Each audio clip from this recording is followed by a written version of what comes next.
Hey, welcome back to my channel. In this video, I'm gonna talk about top 5 best budget gaming keyboards. Starting at number 5. Msi Vigor Gk50 Elite. The Msi Vigor Gk50 Elite, along with the low-profile version also on this page, is a great keyboard for typing. It's a cheaper alternative, opens a new tab, to other favored typing clackers, like the Hexgear's Impulse. Currently $100, opens in new tab. Like the Impulse, the Vigor Gk50 Elite offers the excellent Kale box white switches. You can also get this keyboard with Kale blue switches, so it'll be loud and clicky no matter what. While the plastic keycaps here aren't fancy, they did a great job of fighting off fingerprint smudges during our testing. MSI also included a premium top plate, but skimped a bit on the cable, which is rubber that doesn't have much reinforcement for durability. But this is still a well-priced, albeit simple, keyboard with a premium typing experience. The Msi Vigor Gk50 Elite checks off a lot of those boxes, but not all of them. It's an updated version of the Msi Vigor Gk50 low profile that ups the ante with full-height mechanical switches and keycaps. At about $80, opens a new tab. As of writing, this is a steal. With a gamer-friendly design, customizable per key lighting and grease-resistant keys, the Msi Vigor Gk50 Elite is one of the best budget mechanical keyboards, opens a new tab, for gamers. If you're in the market for an RGB clacker with luxurious comfort and typing that won't kill your pockets, take a close look. Coming at number 4. Havit KB487L. The Havit KB487L doesn't fit neatly into any other category, but it's such an interesting keyboard that we had to include it here. It's a standard TKL shape, but instead of having the usual cluster of shortcut keys along the right-hand side, it has a number pad. This leads to a have your cake and eat it too design that offers the space-saving advantages of a TKL keyboard, but doesn't actually consign spreadsheet lovers to using the number row.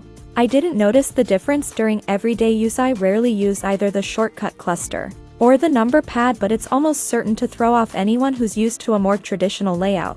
Havit also equipped the KB487L with durable PBT keycaps that felt nicer than any of the other keycaps. I poked, prodded, and pressed in the course of preparing this roundup.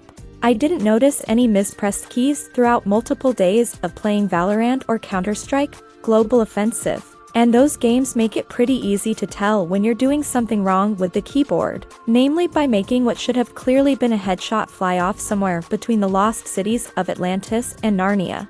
It still wasn't my preferred experience, but I liked it more than most linear switch-equipped options. At number 3. Logitech K845. Logitech's K845 replaces our previous budget productivity pick, the K840. It costs about $10 more, but adds white backlighting to the keys, which you can configure in one of 5 patterns, and adjust to 3 levels of brightness, plus off. For a street price of $59.99, you get a full-sized mechanical layout with an aluminum top plate and your choice of red, linear, blue, clicky tactile, or brown, quiet tactile, switches made by TTC.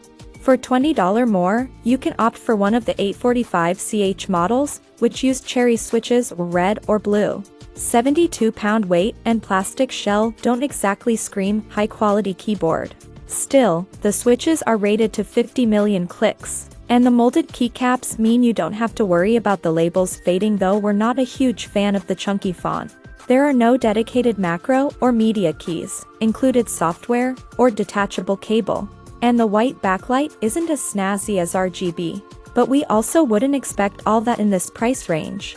The flip-up plastic feet at the back do feel a bit more substantial and durable, though, than many other keyboards we've tested with higher price points. If you're after a simple, no-fuss entry-level mechanical clacker for productivity purposes, and perhaps some occasional gaming, the Logitech K845 is a great option, especially if you see it on sale for below its $59.99 MSRP. Number 2 of my list. Hyperx Alloy Fps Pro. The Hyperx Alloy Fps Pro, currently going $4.70, opens in new tab. was made with esports in mind, making one of the best budget mechanical keyboards for gamers. It features a compact TKL design, a detachable USB cable and solid steel construction that should allow it to travel well. Those features alone would allow it to stand out from other keyboards on this list. But Hyperx didn't stop at the Alloy FPS Pro's portability. The Alloy FPS Pro is available with Cherry MX branded linear red or clicky blue switches, and that also helps it stand out from other budget mechanical keyboards. There's nothing wrong with most manufacturers' switches, but Cherries are still seen as the best of the best, at least in the mainstream consumer market. All of these features combined led to some of the best and most comfortable gaming sessions I had during the course of preparing this roundup. The Alloy FPS Pro was responsive, fit perfectly with the rest of my setup, and felt like the natural choice for gaming. It would be nice to see RGB backlighting and some dedicated media keys, but from a pure gaming standpoint, it's hard to beat the Alloy FPS Pro at this price point. And number 1. Cooler Master CK552. The Cooler Master CK552 is the best budget mechanical keyboard for most.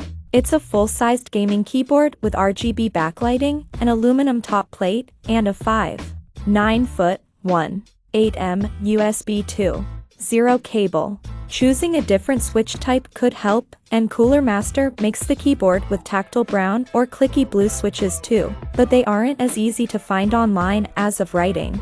Good for gamers and enthusiasts, the CK552 features onboard memory that can store up to 4 profiles and on-the-fly controls that make it easy to record macros and control the backlighting. It's also compatible with the Cooler Master Portal utility, which offers more granular controls over many of the same areas but isn't as robust as rivals, such as Razer Synapse. Still, this dual approach should appeal to people who don't like to install a bunch of software and those who want greater control over their peripherals. Check out this video description for latest price and more informations.